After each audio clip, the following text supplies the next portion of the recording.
तो राधा का और श्याम का कैसा पावक प्रेम था वो सुनिएगा। ये प्रसंग वही है, राधा का प्रेम प्रसंग। एक समय की बात, जिस समय रुक्मिणी का और कृष्ण का विवाह हुआ तो रुक्मिणी ने भगवान कृष्ण से इच्छा प्रकट की है, प्रभु मैं ये चाहती हूँ कि मेरी कोख से एक सुंदर पुत्र जन्म ले। क्या ले? पुत्र। जब मैया का विवाह हो जाता है लड़की का तो उसकी इच्छा होती है कि अब वो कुंवारी से अब वो माँ बने। बोली गोविंद भगवान की। स्त्री का जीवन जब ही धन्य होता है जब वो माँ बन जाती है। क्या बन जाती है? माँ। माँ इस सृष्टि की करता है माँ। मैया से बढ़कर के कोई संसार में गुरु नहीं है, सबसे पहली प्रथम गुरु है तो माँ। आज मेरे भगवत में रुक्मिणी ने कहा प्रभु मैं एक पुत्र चाहती हूँ। भगवान कहने लगे ठीक है, लेकिन ऐसे पुत्र नहीं दूंगा। भगवान को कहते हैं योगी राज। क्या कहते हैं? तुमने भी सुना होगा, कई एक व्यास यहाँ पर कह गए होंगे कि योगी राज कृष्ण कह करके गए हैं, लेकिन किसी ने ये बताया कि भगवान को योगी राज क्यों कहते हैं? अरे भगवान के तो 16,108 रानियां हैं तो वो योगी राजे कैसे योगी राजे? बता। 16,108 रानी, फिर भी भगवान को ब्रह्मचारी का दर्जा दिया गया। कैसे दिया गया वो सुनिए, यही प्रसंग है वो। याद रखना मेरे भगवत प्रेमियों, जब रुक्मिणी ने ये कहा कि प्रभु मुझे एक संतान की आवश्यकता है, मैं भी मां बनना चाहती हूँ, भगवान कहने लगे ऐसे नहीं, मैं तुम्हारी परीक्षा लूंगा। अगर तुम परीक्षा में फेल हो गई तो मैं संतान नहीं दूंगा, और परीक्षा में पास हो गई तो मैं तुम्हें पुत्र रतन की प्राप्ति कराऊंगा। ऐसा कोई पति नहीं है जो पत्नी की परीक्षा ना लेता हो। बताओ ऐसा कोई पति है जो पत्नी की परीक्षा ना लेता हो? या ऐसी कोई पत्नी है जो अपनी पति की परीक्षा ना लेती हो? सभी लेते हैं। कोई किसी बहाने से लेता है, कोई किसी बहाने से लेता है। परीक्षा सब ले। याद रखना मेरे भगवत प्रेमियों, भगवान श्याम सुंदर ने रुक्मिणी से कहा रुक्मिणी जरूर संतान दूंगा। धीरे धीरे समय गुजरने लगा। भगवान कहने हैं अगर रुक्मिणी तुम फेल हो गई तो याद रखना रुक्मिणी ने चैलेंज स्वीकार कर लिया। प्रभु अरे बैठो, आ तो यहाँ तुम्हारी सेवा करती हूँ, मैं तुम्हारी सेवा में भला क्या कमी कर सकती हूँ? मैं परीक्षा में फेल हो ही नहीं सकती। धीरे धीरे समय गुजरने लगा। जब समय गुजरा, काफी दिन बीत हो गए। एक समय की बात, भगवान ने सोचा अब रुक्मिणी की परीक्षा का दिन आ गया। तो भगवान ने क्या किया? भगवान ने एक दिन रोजाना रुक्मिणी भगवान के सुबह होते ब्रह्म मुहूर्त में चरण स्पर्श करने आती थी। क्या आती थी? चरण छूने। एक बात बताओ मैया, कितनी माताएं बैठी हैं जो अपने पति के ब्रह्म मुहूर्त में चरण छूती हो? उठो, हाथ उठाना जरा। इतनी कौन सी स्त्रियां हैं जो अपने पति के पैर छूती हो? हाथ उठाओ। कोई ना, नीलबटा नील मामला। अच्छी बात नहीं। पति परमेश्वर होता है, पति के चरणों में जन्नत होती है। अरे पति की सेवा करोगी तुम्हें वैकुंठ मिलेगा, अगर पति से कपट करोगी तुम्हें नरक मिलेगा। क्या मिलेगा? नरक। नरक से भी बुरा नरक मिलेगा। जो पति के साथ में छल करती हैं वो अगले जन्म में कौन बनती है मालूम है? जो सुगरिया होती है ना, सुगरिया जानते हो? वो बनती है। बोली गोविंद भगवान की। हम नहीं कह रहे, भागवत कह रही है। छल कभी नहीं करना चाहिए, कपट कभी नहीं करना चाहिए। पति उसका परमेश्वर होता है। धर्मो हतो हतो हंति धर्मो रक्षता। अरे आपके ऊपर तो धर्म टिका हुआ है, पृथ्वी टिकी हुई है। इस सतत के ऊपर तो पृथ्वी टिकी हुई है। पतिव्रताओं के ऊपर ये पृथ्वी टिकी है। माताओं कल से 5 होगी, हाथ उठाओ। कौन कौन 5 होंगी? कोई न छुएंगे? बता मैया। देखो 9 दिन तुम्हें कथा सुनाइए, कछु याद मत रखियो, लेकिन इतनी बात याद रखियो मैया, रोजाना सुबह उठ के पति के अपने के पैर जरूर छुइयो। वो तो तुम्हारा परमेश्वर है, पति परमेश्वर है। उसके पैर छूने में कोई शर्म नहीं होनी चाहिए। सास ससुर के पैर छुओ, सास ससुर के पांव छुएगी ना, सास के जाएगा सवेरे सवेरे पांव छुएगी ना, सास का की सदा स्वागत मेरी बहू, मेरी बहू। चाहे कितनी भी बहुएं होए घर में, लेकिन तुम्हें सबसे ज्यादा चाहेगी सास। बोली गोविंद भगवान की। और एक ही काम में, सिर्फ पैर छूने में, अगर पैर छूने में सबसे ज्यादा सास लाड़ करे तो जामे का तुम्हारो कुछ खर्चे रो है? कुछ खर्च हो रहा है मैया, इतना याद रखियो। सास ससुर के पैर छूने में कोई शर्म नहीं है, पिता पति के पैर छूने में कोई शर्म नहीं है। परीक्षित महाराज, तुम्हारी पत्नी छूती है पैर?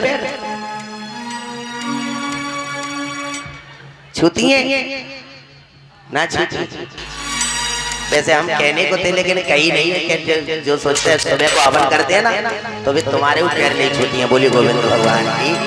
मैं कहता हूँ ना रोजाना कि पत्नी को अपने अपने पति के पैर छुओ, तो छूती है? नहीं छूती। बोली गोविंद भगवान की। हाँ, लेकिन कहा नहीं, छोड़ो। याद रखना मेरे भगवत प्रेमियों, पत्नी पति के बिना कुछ भी नहीं है। बताओ, पति के बिना क्या अस्तित्व है? अस्तित्व है तुम्हारा? कुछ अस्तित्व है? कुछ अस्तित्व ही नहीं है। पति के बिना कैसी पत्नी? जिसका पति नहीं वो पत्नी कहलाने का अधिकारी है? नहीं है। तो बताओ, पति के चरण छूने में इतना संकोच क्यों करती हो मैया? पति के रोजाना पैर छुओ सुबह को। पति के चरणों में स्वर्ग होता है। ये अपने लिए करोगे, ये पति के लिए नहीं। अपनी जिंदगी अपनी अगली सुधारनी है तो पति के पैर जरूर छुओ। याद रखना मेरे भगवत में रुक्मिणी यही करती है। रोजाना ब्रह्म मुहूर्त में उठती है और भगवान श्याम सुंदर के पैर छूती हैं, भगवान के दर्शन करती हैं, 8 याम पति की सेवा करती हैं। 8 याम जानते हो ना? 4 पैर रात के होते हैं, 4 पैर दिन के होते हैं। क्या होते हैं? 4 पहर रात्रि के होते हैं, 4 पहर दिन के होते हैं। पतिव्रता किसे कहते हैं उस दिन भी बताया था, आज भी बता रहा हूं। नार तो वही है नार नीचे को नभाए चले। एक तो नारी ये होती है, एक नारी वो होती है जो तालाब किनारे खड़ी होती है, एक नारी ये होती है, और एक नारी घर की लक्ष्मी पत्नी होती है। क्या होती है? पत्नी। नार तो वही है नार नीचे को नभाए चले, धीरे चले। नारी पतिव्रता किसे कहते हैं मैया? गौर दियो 1 मिनट के लिए। इतने होते मत आंखें फेंक दो करो, भी तो आई नहीं है, उन्हें का देखनो है।